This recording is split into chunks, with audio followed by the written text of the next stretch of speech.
perkenalkan, kita dari kelompok 2 yang beranggotakan ada saya Muhammad Hafiz Firdaus, lalu ada Azira Ragilia Putri, lalu ada Rizka Fitra Hadi. Di sini kita akan membahas sedikit tentang OSIM. OSIM yaitu adalah Operating System Simulator. Dalam OSIM ini kita dapat visualisasi lengkap seperti alur proses masuk ke sistem, antrian ready queue, eksekusi proses pada CPU, pergerakan waktu sampai terbentuknya Gantt chart. Nah, jadi di sini kita membahas CPU scheduling. Apa sih CPU scheduling itu? Yaitu adalah proses penjadwalan eksekusi proses pada CPU agar sistem dapat bekerja secara efisien. Nah, di dalam CPU ini sistem operasi menggunakan berbagai algoritma seperti FCFS, SJF, priority, sama round robin. Jadi kita sekarang masuk ke CPU. Nah, di CPU ini kita bisa milih nih, ada multiprogramming, bisa di checklist. Kalau ini di checklist, kita bisa memakai first come first serve atau FCFS, dan shortest job first atau priority atau round robin. Nah, sekarang kita cobain yang first come first serve. Nah, caranya kita tambahin datanya dulu, mencet yang biru tanda tambah ini. Kita masukin namanya, misalnya P1. Terus burstnya kita pakai 5. Nah, kita tambahin lagi P2, burstnya 6, tambahin lagi P3, burstnya 4, tambahin lagi kita ini burstnya 7.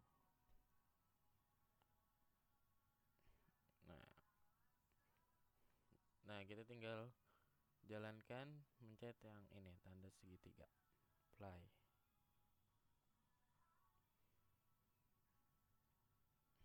Kita tungguin tuh.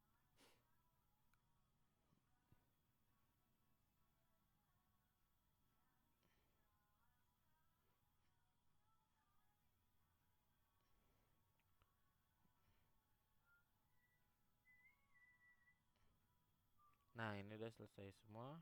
Kita cancel, terus kita langsung lihat ke Gantt chartnya. Nah, ini dia hasilnya. Kenapa first come first serve jadi 1, 2, 3, 4? Yaitu yang pertama kali data masuk, yaitu data yang pertama kali diproses. Jadinya 1, 2, 3, 4.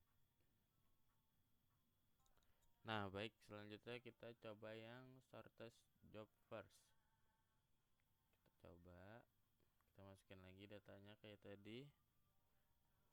P1, burstnya 4, down, tambah lagi P2, burstnya 5, kita masukin lagi P3, burstnya 3 aja, kita masukin satu lagi P4, burstnya 7.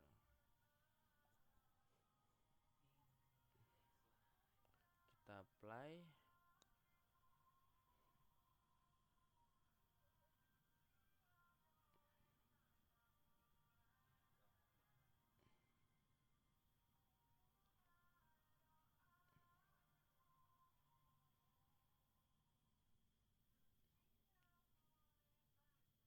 Nah, jadi bedanya first come first serve dan shortest job first, yaitu kalau di first come first serve dia yang datang pertama kali yang bakal diproses lebih awal.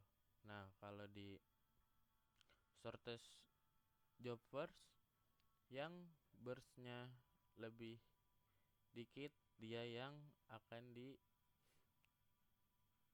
dijalankan lebih awal. Baik, sepertinya dua dulu yang bisa saya kasih tutorialnya. Kalau mau tahu yang round robin dan priority, kalian bisa subscribe dulu channel ini. Lalu kita lanjut ke memori. Zira Ragilia Putri, NPM 202343501944, kelas R5Z. Di sini saya akan menjelaskan tentang RAM, yaitu Random Access Memory, memori utama yang digunakan sistem operasi untuk menyimpan proses, instruksi, dan data yang sedang aktif digunakan CPU. RAM bersifat volatil, artinya isinya hilang ketika komputer dimatikan. Dalam konteks sistem operasi, RAM adalah area yang dikelola OS melalui manajemen memori atau memory management. Adapun bagian-bagian RAM, yang pertama OS memory atau kernel space. Bagian ini ditempati oleh sistem operasi atau kernel. Di OS SIM, ini biasanya terlihat pada bagian atas RAM dengan label seperti ID 0 dalam kurung operating system, memori yang tertutup atau tidak dapat digunakan proses lain. Fungsinya menyimpan komponen kernel atau scheduler, memory manager, menyimpan driver, menyimpan tabel penting seperti PCB, table file, dan lainnya. Lalu yang kedua ada user space. Ini adalah bagian RAM yang dipakai untuk menjalankan proses-proses user.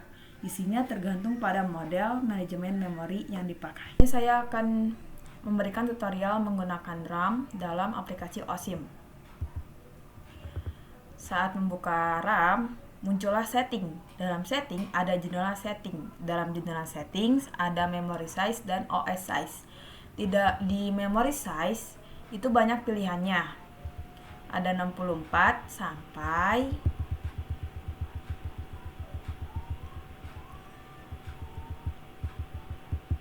256, dan 256 itu sudah maksimal. Minimalnya yaitu 64, dan saya kali ini akan menggunakan yang 64 saja. Lalu ada OS size. OS size itu kita dikasih pilihan 1, 2, dan 4. Kita akan menggunakan yang 4. Lalu di memory management ada fixed size, variable size, paginations, dan segmentations. Kali ini saya akan memberikan tutorial yang paginations. Dikasih pilihan juga dari 1, 2, dan 4, dan saya kali ini akan menggunakan yang nomor 4. Di allocation policy ada first fit, best fit, dan worst fit, dan otomatis kita akan dikasih akan disuruh pakai yang first fit di sini. Oke, sekarang kita ke sini. Di main memory sudah muncul id 0 dalam kurung operating system. Ini disebutnya page. Karena tadi page size-nya 4, maka ini selesainya di 4. 0, 1, 2, 3, 4. Dan tadi kita memakai memory size-nya sampai 64. Di sini sampai 63 saja karena ini dimulainya dari 0. Lalu di sini ada proses kue dan baking store. Sekarang kita akan masuk ke proses. Di PID 1 saya akan menambahkan P1. Lalu size-nya 4 mengikuti pack size yang pertama yang di awal.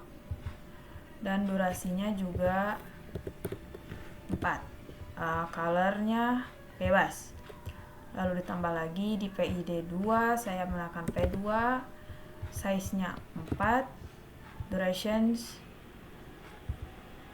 durasinya 2, colornya bebas. Tapi di sini saya akan coba tidak di checklist loadnya biar ada perbedaannya. Lalu di PID 3 kita pakai P3, size-nya 6, durasinya -1, infinity. Lalu down. Lalu di PID 4 saya pakai P4, size-nya 6. Masuk durasinya 5. Lalu di sini saya coba di patch yang ke satunya tidak kita load ya, biar ada perbedaannya lagi. Lalu di PID 5 size-nya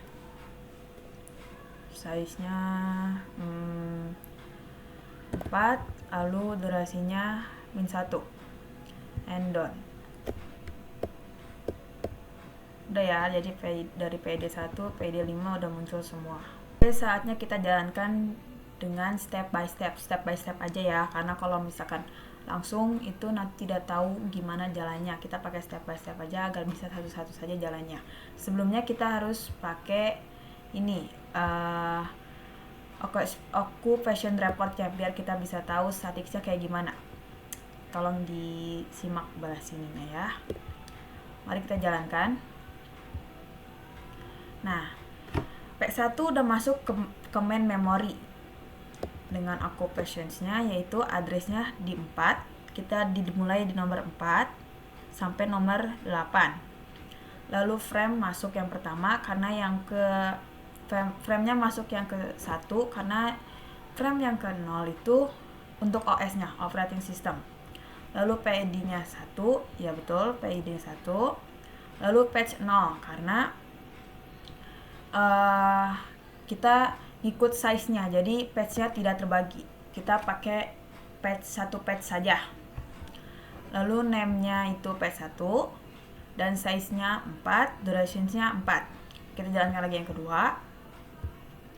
Nah, yang kedua bedanya adalah dia masuknya ke swap, karena tadi saya aturnya dia agar tidak masuk ke main memory, karena yang bagian load-nya tidak saya checklist.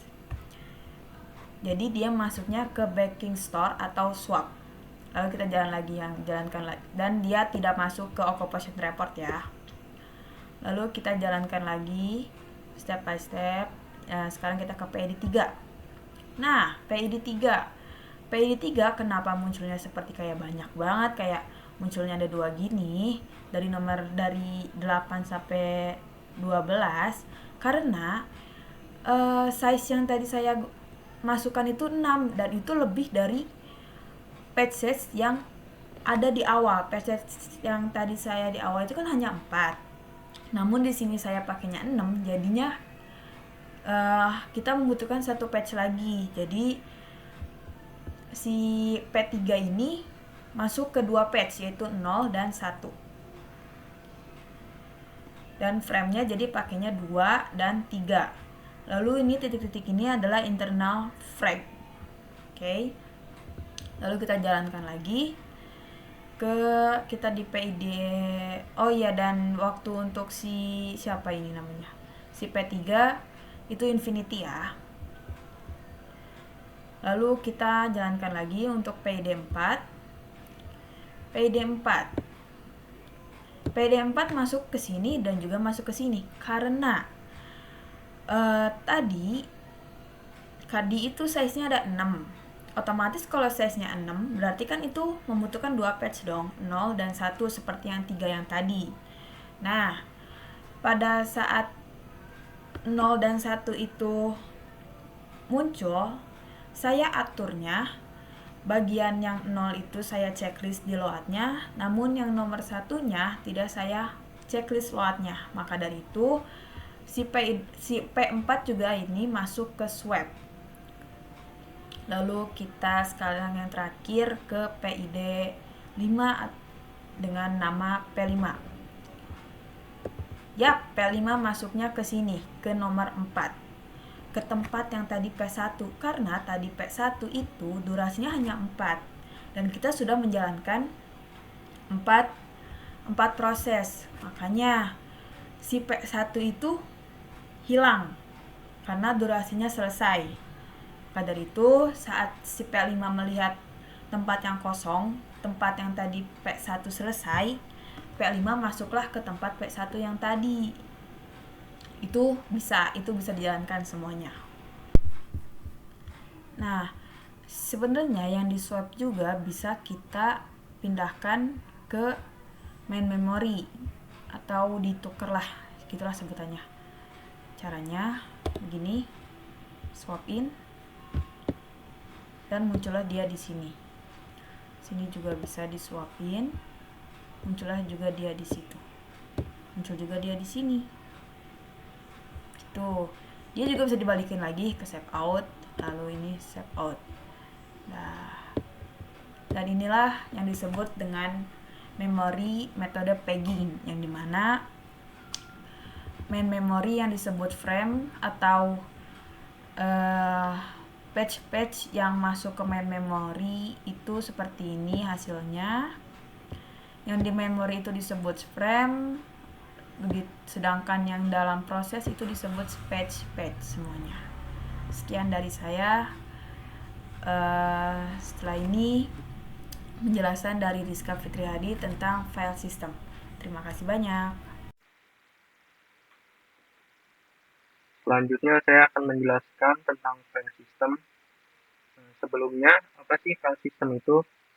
Jadi, file system itu adalah metode yang digunakan oleh sistem operasi untuk mengelola, mengatur, dan menyimpan data pada perangkat penyimpanan seperti hard disk dan SSD. Nah, ini tuh dapat menentukan data yang diberi nama dan diatur dalam folder.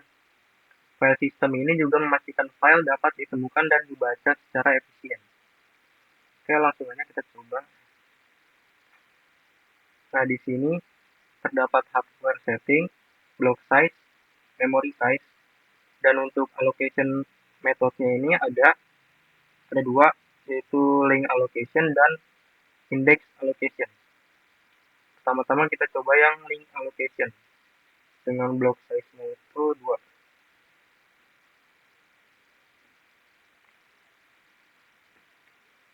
Nah, selanjutnya itu di sini ada add file, add folder, add link, update, dan remove.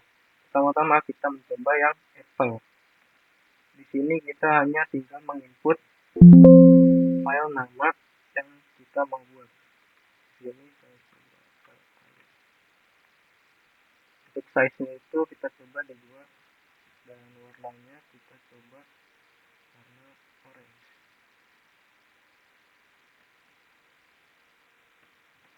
Oke, seperti yang bisa dilihat di sini file ayam yang berada di blok 65 dan 66.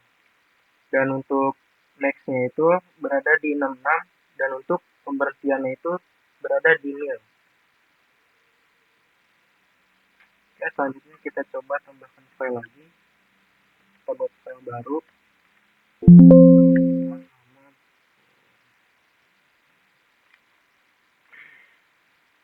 Oke, seperti yang bisa kita lihat di sini, file burung terdapat di file di blok 67.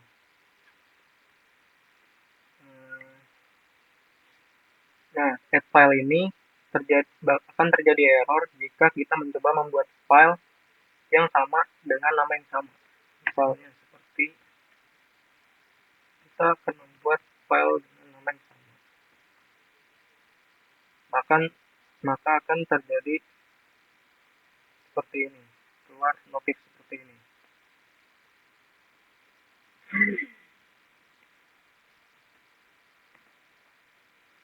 Selanjutnya kita ke add folder. Ini hanya menambahkan folder saja. Soalnya folder B.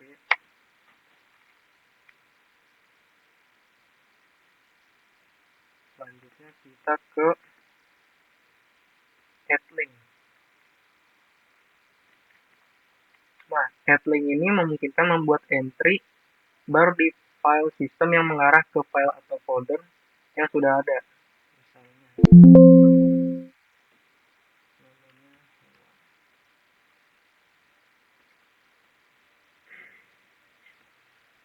Oke, seperti yang bisa kita lihat di sini, file ayam berada di blok 65 dan 66, file burung berada di blok 67, dan folder B berada di blok 68, dan link hewan berada di blok 69. Oke, itu saja untuk metode link allocation. Selanjutnya kita akan mencoba ke metode index allocation. Untuk block size-nya kita samakan saja untuk mengetahui apakah ada perbedaannya. Nah, di sini kita hanya perlu menambahkan seperti tadi.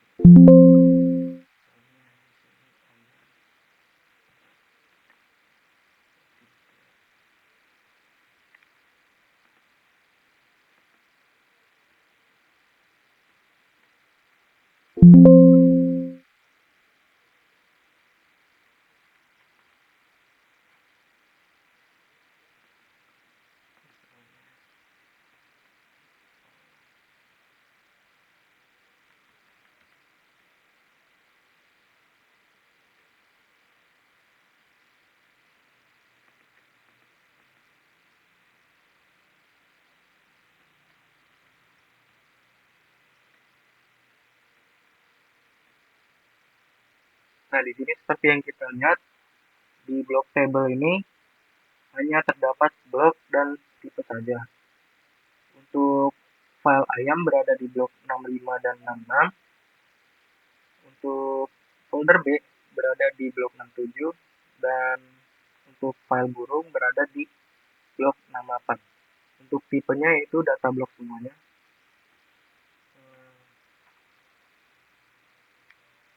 Nah, untuk perbedaan antara link allocation dan index allocation, untuk link allocation setiap blok datanya itu berisi pointer ke blok data berikutnya yang berada di dalam file. Sedangkan index allocation semua pointernya itu untuk sebuah file yang dikumpulkan di suatu lokasi terpusat yang disebut blok index. Oke, itu saja penjelasan sistem file dari saya. Terima kasih.